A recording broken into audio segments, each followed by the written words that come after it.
All right, gentlemen. Good afternoon. This isn't Hollywood. We don't have multiple takes. We got to do this live. Do it live. Today's class recording has started. Today's class recording has started. Thank you. You're welcome. All right. Yesterday. It's actually going to sound all because I'm moving the microphone around. So it's going to sound like a minor earthquake hit. So that's not good because it's like behind the, let's go here. Oh, that's going to sound. This is going to be a really good recording to watch. So, it's right. So, this is why Hollywood has multiple takes. So, all right. Yesterday, we walked through this progression of manipulating Newton's second law to include not just the force and the mass, the acceleration, but also have a way for us to consider how time fits into this whole situation, right? Because we kind of discussed this yesterday, and we'll discuss it way more today. While the amount of force that we apply to something is important, how long we apply that force is also important. We may apply a very, very, very large force to something, but if we only apply it for a very, very short time interval, overall, not that much is going to happen. During that short time interval, the acceleration may be very large, but that doesn't cause a big change in velocity because the time is so short. Okay? Good? Yes, no, maybe? Okay with that? All right, let's take a look at this demonstration to illustrate that point. So let's go here and all right. Let's see if this here. So it's like live feed. So yeah. All right. Whoa. Sorry, everybody. So not only will there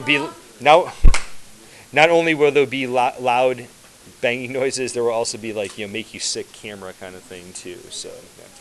All right. Actually, I need to do this. Okay. So whoa. All right. So up here on the desk is big long track, the track that we used for the impulse momentum lab. All right. Except today, down at the very, very end, which you can't see very well from this angle, but there is a pulley on the end of the track over there. Okay. There is a string now attached to the front of the cart. I'll try not to get you in the picture. So, okay. There is a string now attached to the front of the cart that runs over the pulley, and at the end of the pulley, there is a mass hanging down at the end. Okay. Right now, these big metal bars are preventing the cart from moving, right? They're applying an opposite force back in the other direction. I was trying to do something, but it really didn't turn out the way I wanted it to. They're applying an opposite force in the other direction that is balancing out the force of the string, so the acceleration of the cart is 0. Okay? Good? Yes, no, maybe? All right. Edie, do you want to help with something? Okay. That's what happens when you choose the front seat, right? All right, Edie. It's recording. So this is not the recording function here. So okay. All right, Edie. So here's your deal. Okay. You have to try and keep people. That's actually pretty good right there. So let me do this. Let me put this up here. So if Edie's blocking anybody's view, you'll be able to see it. Okay. All right. So first thing I'm going to do is I'm going to take away the blocks, okay, and just to prevent this thing from moving, I'm going to take it off of the end of the pulley. Okay. So like we discussed, if I hang this over the edge, right? If I hang this over the edge, gravitational force will start acting on it. We'll apply a force in this direction. That will cause a force to act on the cart and then make it go in this direction. Okay? If the blue car and hold the camera. I know that's asking a lot, but all right. So Can we listen to this tomorrow? It's my arm. you can listen to it tonight. It will be live as soon as you guys leave. So. All right. Easy. Okay, so Hey, it's my arm. as a review of what we talked about before, right? The cart will, when E lets the cart go, right? Force applied here, very little friction force back in the other direction. What's going to happen to the cart? It's going to accelerate. It's going to positively accelerate, as long as what's true. As long as the net force continues, right? That will happen until what happens to this hanging mass. As long as it hits the floor. Once it hits the floor, now the upward force from the floor balances out the downward pull of gravity, no net force, no more acceleration. What will happen to the car? It'll keep moving. It'll keep moving. How? Inertia. You're correct. Okay, good. It will keep moving. What will be true about its motion? They don't be Constant velocity, right? It will keep moving, constant velocity because of inertia, right? Okay. Edie, ready? I'm very Go ahead, let it go. Okay? Good. All right, so I'm going to slide that back to you. Yeah. Okay. So now, this time, let's give it a little bit of slack here. Right? All right, this time, same thing, but instead of letting the mass fall all the way to the floor, I'm going to catch it about halfway. All right? You ready? Mm-hmm. Good.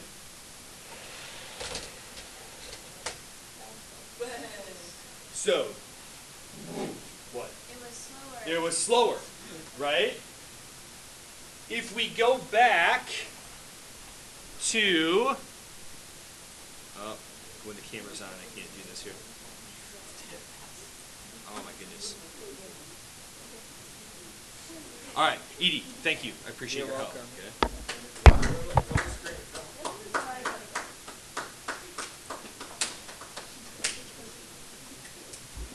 All right. Going back to this equation that we derived from Newton's second law yesterday, right?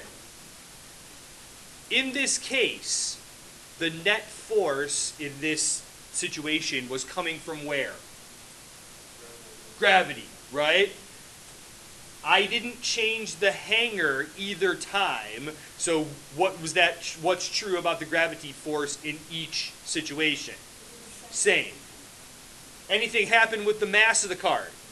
Mass of the cart was exactly the same, right? Therefore, we got to take a look at the relationship between the time that we applied the force and what happened to the velocity, right? When we let the mass fall all the way to the ground, what did that do to the time that the force was acting on it? It increased it. And as a result, what did we see about the velocity? Greater change, because it started at 0 in both times, right? When I caught it halfway down, the time was smaller. Because the time was smaller, what did we see about the cart? A lower velocity or a lower change in velocity, because it, like I said, in both cases it started with 0, right? So now we can see while the cart was pulling, while the mass was pulling, if the net force was the same, what had to be true about the acceleration?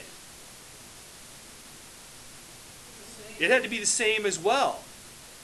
But the time that acceleration occurs, or the duration of the acceleration, makes a difference in how fast the object ultimately goes. Does that make sense? Okay. So with this equation, the impulse momentum equation, right, we get to look at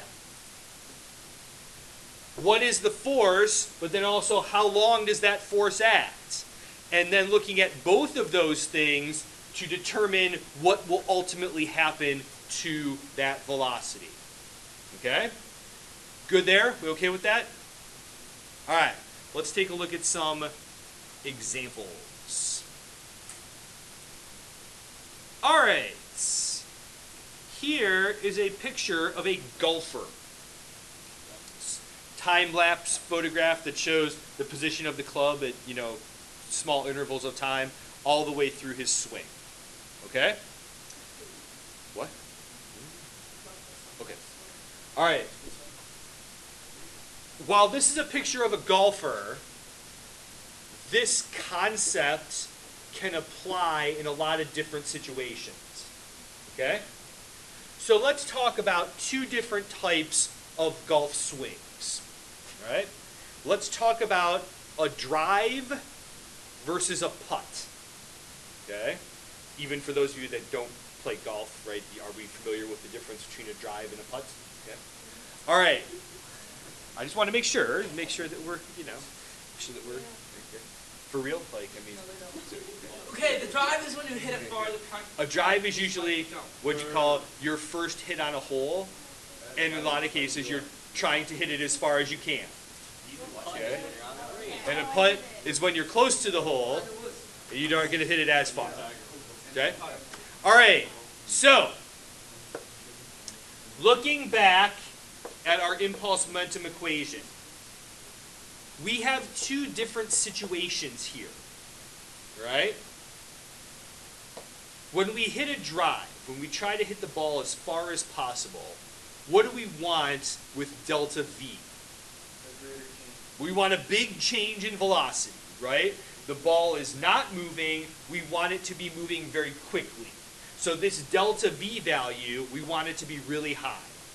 Okay? Let's go over to the other side. The mass of the golf ball is not going to change very much. Not at all. Okay?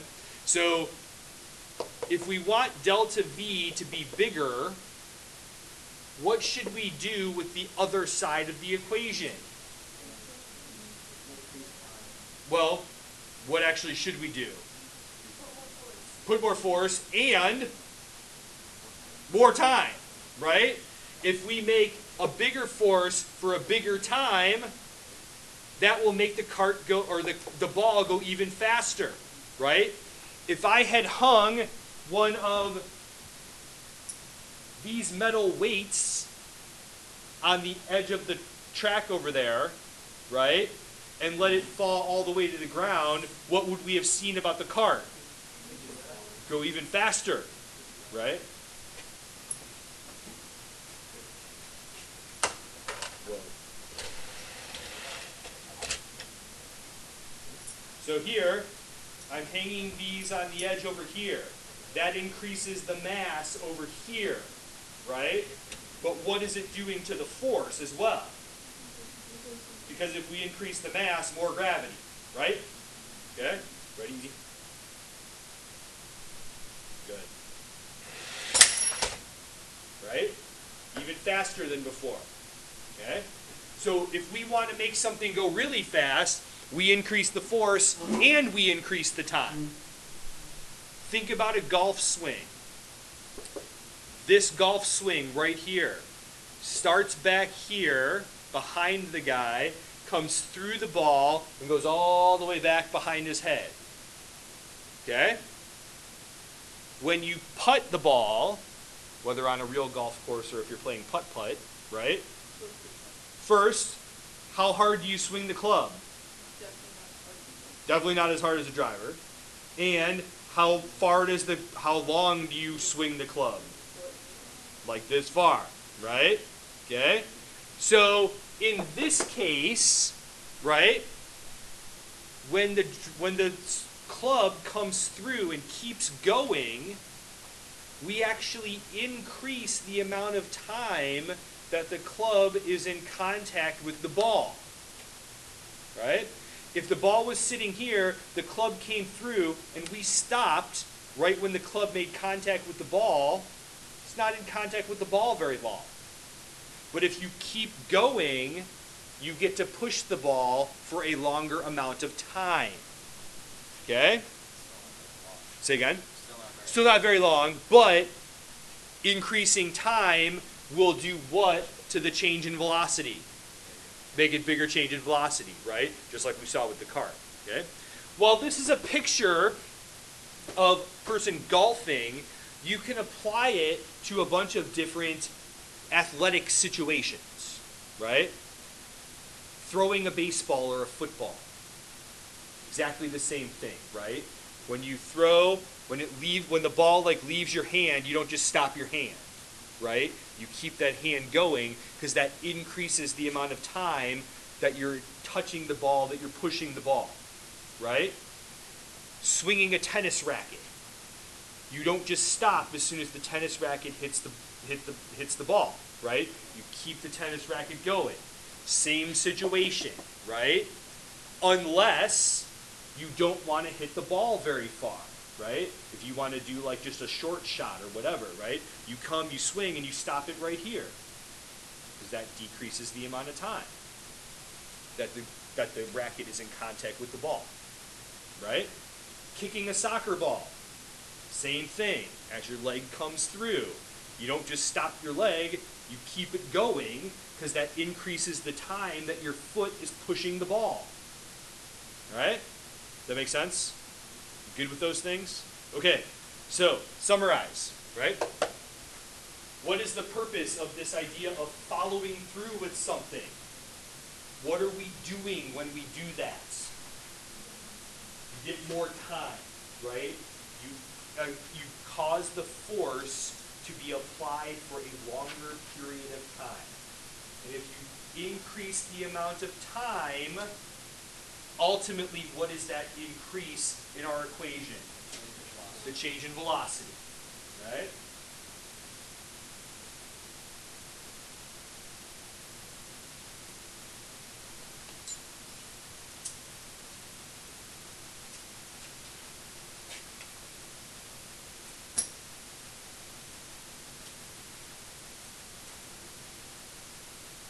Remember, impulse momentum allows us to look at not just the force, but the time as well. Okay? That'll be important here. You'll hopefully see that again in the next situation. All right, good there? We okay with that as far as the summary goes? You have something written down that makes sense to you, kind of, sort of, maybe? All right. Let's go up to the top of that page and look at these two eggs. All right?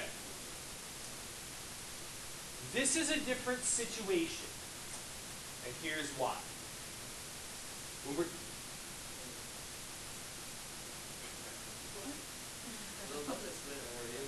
Say again?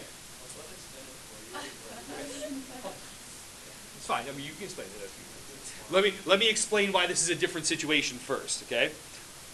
When we talk about the two golf swings, a big, long, far drive versus a short putt, are we accomplishing the same thing? Yeah. We're trying to get to the hook. Well, yes. In terms of this equation, do we want delta V to be the same thing? No. No. So those are two different situations. But let's take a look at these two eggs. We drop the eggs from the same height. We know from the previous unit what's going to happen to them on the way down. They're going to accelerate. What's true about the acceleration of both of the eggs? Exactly the same, right? That being said, and let me do this real quick. Let me go here so I can grab this picture and draw on it.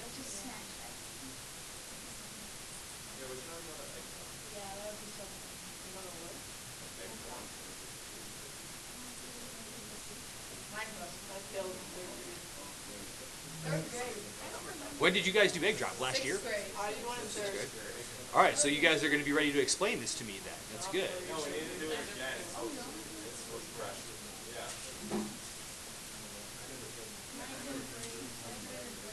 Yeah. That's not what I want. That's a lie. Where you with? Oh, yeah. Jackson.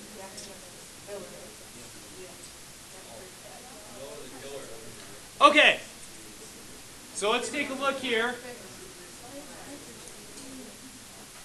Let's take a look here at these two lines. Actually, I'll put a third line on here. Third line goes here. All right. We drop the eggs from the green line. As they fall, they accelerate. And they accelerate at the same rate. Meaning, when they get to the yellow line, even though the picture on the left doesn't show an egg at the yellow line, when those eggs get to the yellow line, what would be true about them? They have the same acceleration. What else will they have as well? They'll have the same speed. Because they've been accelerating until they get to that spot. Okay? From here on out, what is going to happen to them? What's from yellow line to red line, what do they have to do? Slow down and eventually stop. Okay? Are both of the eggs stopped by the time they get to the red line? Yes. So here is why this situation is a little different. If we look at this section, writing. If we look at this section from here to here, what's true about delta V for both eggs? They're the same. What did we say about their speeds when they get to the yellow line? They're the same. Eventually, what do they both do? Stop. So their change in velocity has to be the same. Does that make sense? Yeah. So now, when we come back to this equation,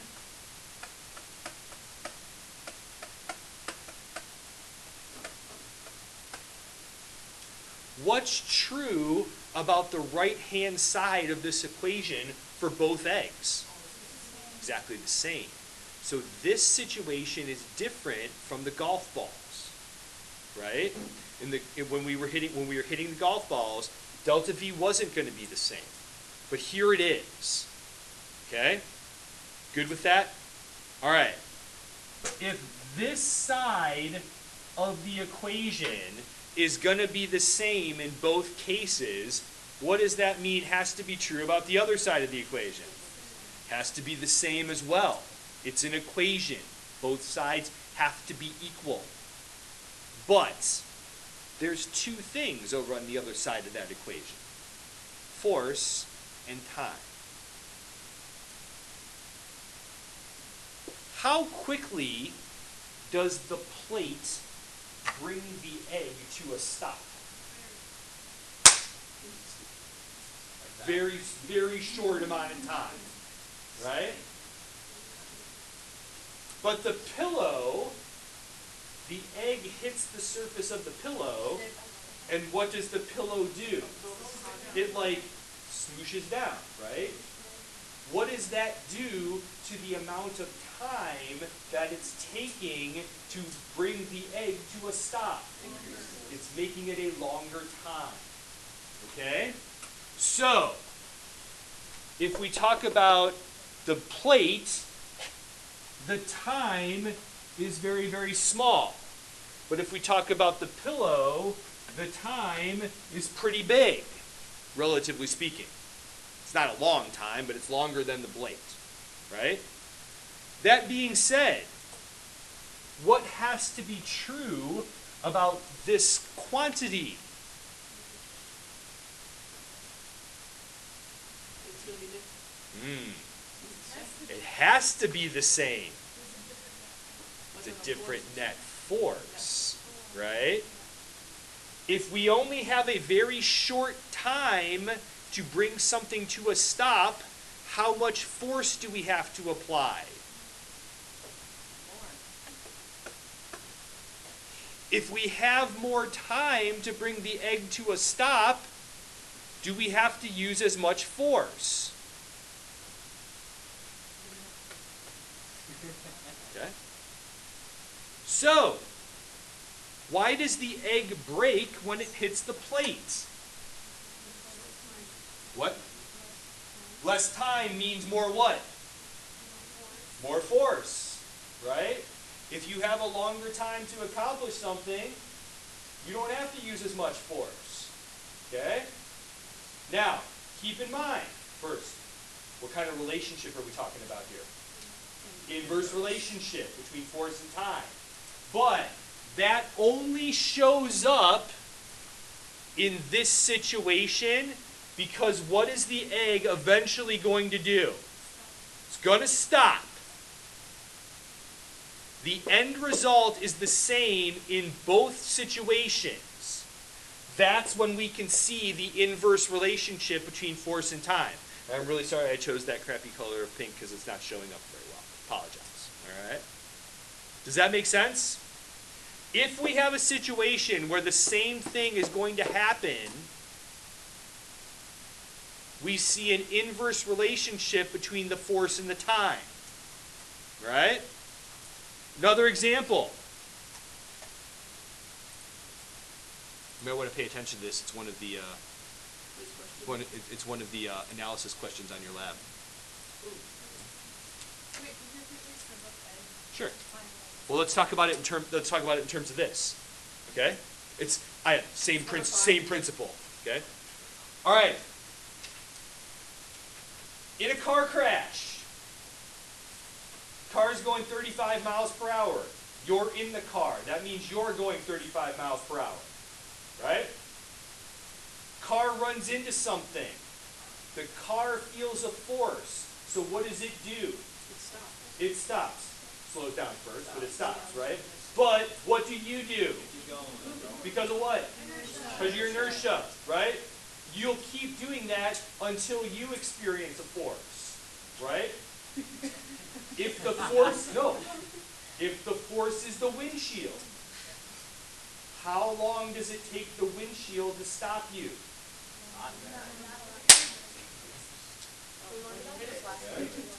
Or the steering wheel, right? If you're driving, you guys aren't that. It's longer than the steering wheel. No.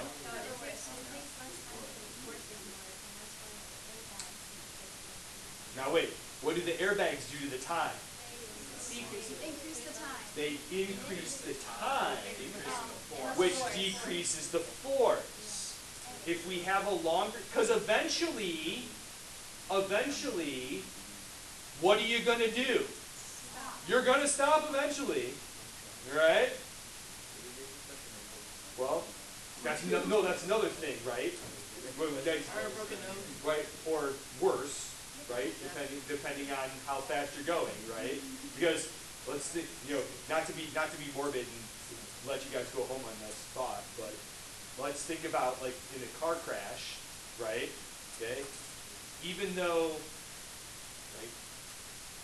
If we think about how you get injured in a car crash, right? Car stops. What do you keep doing? Keep moving, right? Until you experience a force, right? That force, let's say it comes from the steering wheel or the dashboard, right? The amount of time it takes you to stop is very small. That means that the steering wheel has to apply a very large force to you. But where does that force get applied? Here, right? What's happening inside of you? Your organs keep doing what? Your organs keep moving, right? Those are what we refer to as internal injuries, right? Your chest, your rib cage, feels a force, so it slows down. But what do your lungs and your heart keep doing? Keep moving until they run into what? Until they run into your rib cage, right? When that happens up here, what do we call that? That's a concussion, right? If you're moving, right? If you're moving, right? Let's say you're falling. when your head hits the ground, well, yes. When your head hits the ground, or when your skull hits the ground, what does it do? It stops. But what does your brain keep doing? Right? Your brain isn't attached to your skull. It's actually loose inside of there. Right? So your brain runs into your skull. And that's a concussion. Okay? It happens the other way too. Let's say you're sitting still and something hits you in the head, like a ball or whatever, right? Or a frisbee, or a fist. Or a fist, yeah, right? If your head is still, right, the fist comes in and it moves your skull. But what's your brain trying to do? Stay where it is. So your skull moves, but your brain doesn't. Right? That's a concussion. Okay? Now, hold on a second. This is a good way to end. Okay? I just told you the answer to the Yeah, but like in less words. So, no, let's talk. Wait. Let's talk about this. Okay? This is actually good. It's actually good because it's kind of pertinent, and you guys are involved in athletic activities and stuff like that, whether that's football or whatever, or snowboarding or whatever it may be, right? Okay. All right. So, a helmet, right? Does a helmet protect you from a concussion? No. Not really. A helmet protects you from cracking open your skull. Okay? Because the helmet is attached to your head. So it cushions, or whatever inside of the helmet cushions, and it increases the time for your head to stop. But what is the helmet not attached to? Brain. Your brain. How would you know have something that's stuck? Hand. Right? I mean, there's No iron. one's seen. What? There's iron. What? There's iron. Well, Because inertia doesn't apply to everything. so, a confusion is a proof. You're bleeding inside. Yeah. So, helmets don't protect you from concussions. Helmet protects you from breaking your head open. All right? Very good. Yes.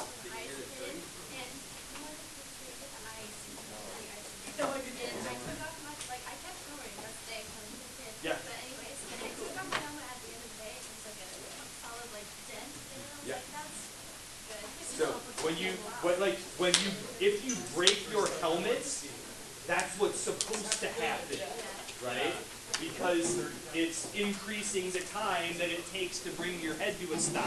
But it still doesn't protect you from a concussion, right? Joe, moral of the story, right? Wear seatbelt. If something is stopping, right? It's going to stop eventually. So we have an option: big force, short time, or small force, bigger time. Okay? Hey, make sure you finish up those analysis questions on the lab and get them turned in tomorrow, please.